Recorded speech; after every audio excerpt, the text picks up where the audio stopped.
Calling from a 919 area code. Who's this? Where are you calling from? Hi, this is Malika. I've called in before. I'm a college student from North Carolina.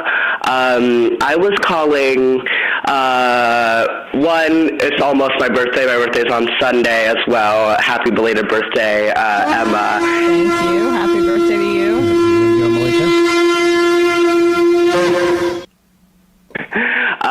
I was just calling to talk about the Columbia protests because I have friends who are current students at Columbia who have been at the protests. Luckily, none of them got arrested, but there is currently the threat of arrest and some news, I don't know if it's taken off, but UNC Chapel Hill is also having solidarity encampments on their campus as well. I might be heading over to those in the future, and I just wanted to bring some thoughts about how this is reflecting on the election, because I don't think that the Biden administration is really going to be aware, or at least I don't think they have any remedy to the situation of these people on college campuses are very angry, rightfully so, and they are currently being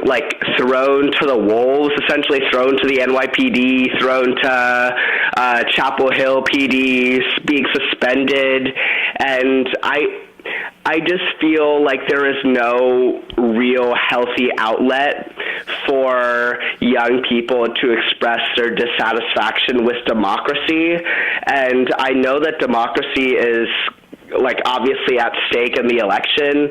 And I was wondering, do you think that the Biden administration is going to have any sort of message to colleges and how they're going to deal with this crisis on colleges? Because if it's in North Carolina is a swing state, and I am one of the many people who does not know if they will show up at the polls to vote for Joe Biden. And North Carolina is going to be a big state in the next election. It's hugely important, and I don't know, I worry about how the unrest over Gaza is going to spill out specifically with young people. I think I've mentioned it before, but it's on the top of my mind, clearly, as the war is escalating, and young people will have to pay the price either with their tuition money or with their own bodies being sent overseas if the U.S. gets drawn into a war.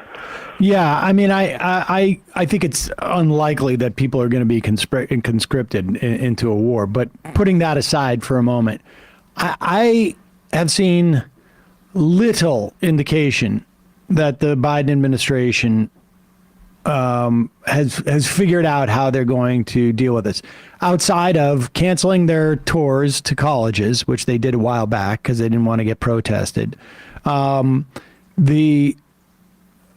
The student debt cancellation that they've been engaging in, I think, is too theoretical and also not necessarily geared towards the younger cohort of people who have student debt. I don't know. I don't know what they're gonna. I don't know how seriously they take it yet. To be honest with you, I get the sense that other politicians do.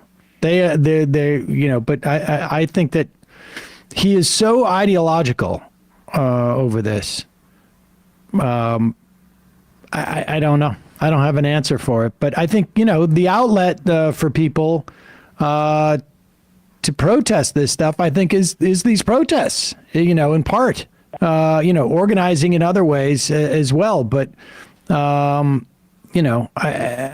think these are the outlets.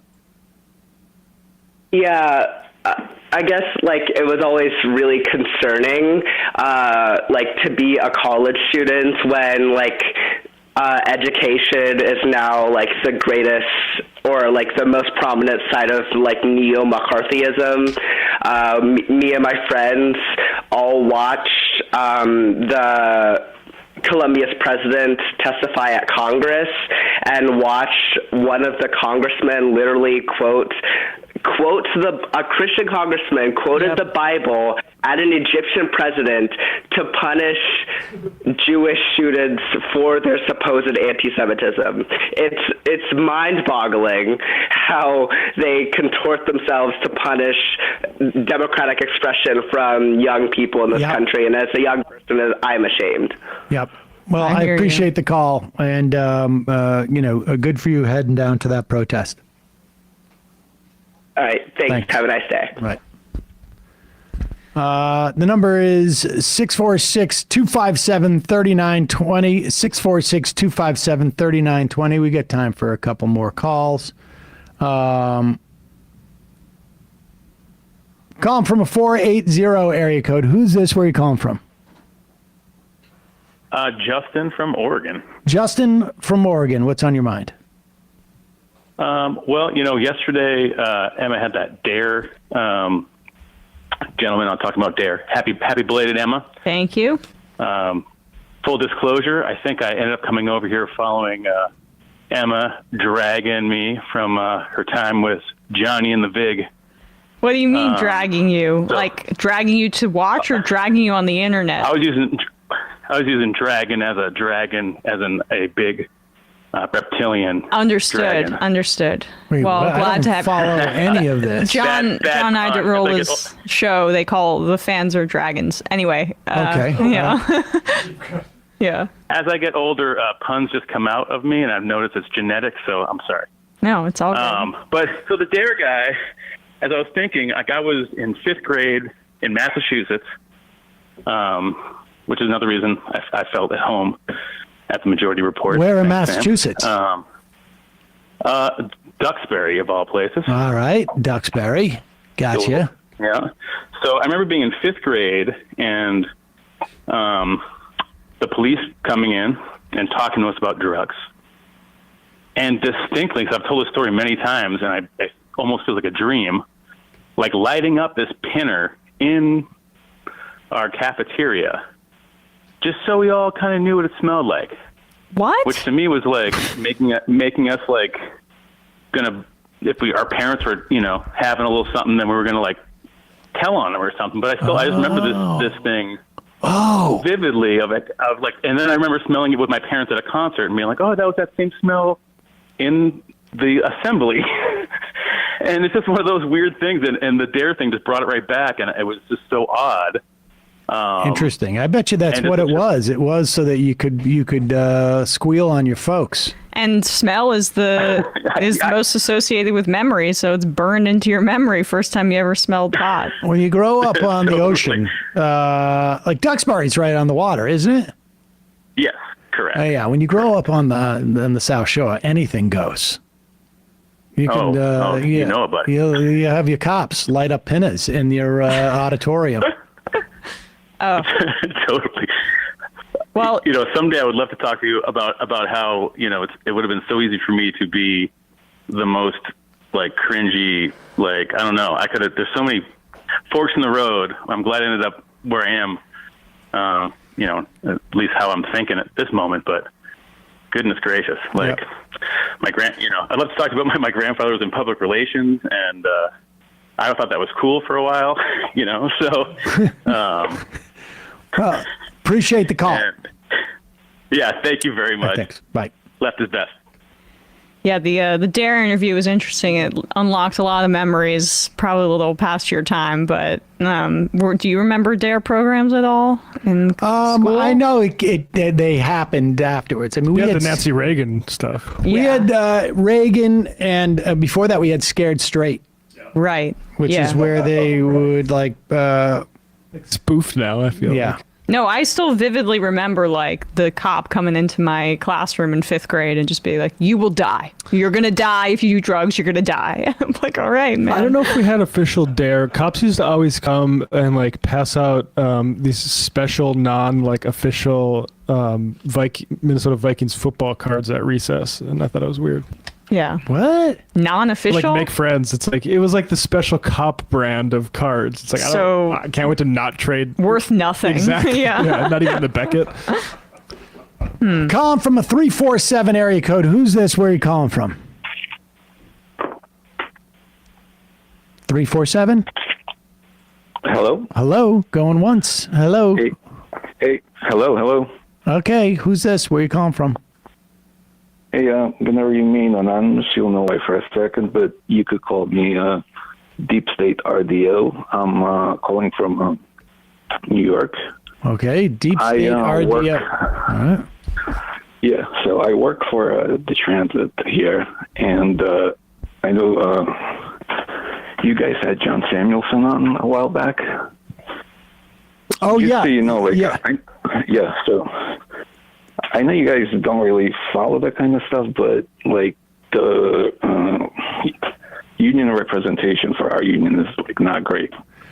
He's the guy who was on actually talking about what was going on with the MBTA in Boston. All right, but we recently had our contract ratified, and I mean, basically, like, nobody votes here. We have 44,000 members, and I think only 12,500 voted for Wow. voted in total. So 8,000 something voted for it, like 3,000 voted against it, and I guess if you look into it, it's like it kicked off all of our retirees off Medicare and forced them into like a private Medicare Advantage. Oh, wow. And there's like other things. I know you guys can't really foresee that when you book union reps, but just. Well, I think, one thing that we're trying to stay sensitive to, and I think we're in the process of trying to book somebody for the mail carriers union, is that, if there's a reform movement within the transit workers union, by all means, send us information on this. I'll send you an email. There's actually a rally on May 1st, I think at noon in front of Broadway. I think it's called We Are Not Safe. Pertains to like assaults that happen on New York City transit workers, not necessarily like the safety in general. And there's like a pretty progressive guy that runs an organization called Local 100 Fights Back. He has like a weekly show. John something, I forgot his name, but I mean, is there like a full on reform movement that's going on in the union? I mean, it gets suppressed pretty quickly. Yeah. So there's some fringe elements, but it's also like impossible to organize. You're forced to do it on your own time versus like union reps of release time, so they can go around and do whatever. But basically is, there's that, and there's a progressive action. They speak about union issues as well. I think they're the ones organizing that event. But I'll shoot you guys an email with more information. But, going forward. Oh, also the other thing is, are you familiar with the Taylor Law? The Taylor Law? Yeah, it prohibits city and state workers from striking. Oh, no, I'm familiar with that law. I didn't realize it was Taylor Law. Okay. So, so under Coolidge, was it the cops? Was that where it came from? Yeah, from back. This may be a New York specific one. They have them around the country, but also in New York. So I think our union organized to have an amendment to it, and there's a state senator that made it into a bill, S5785. It's like a super, super watered down version of it, only during contract negotiations.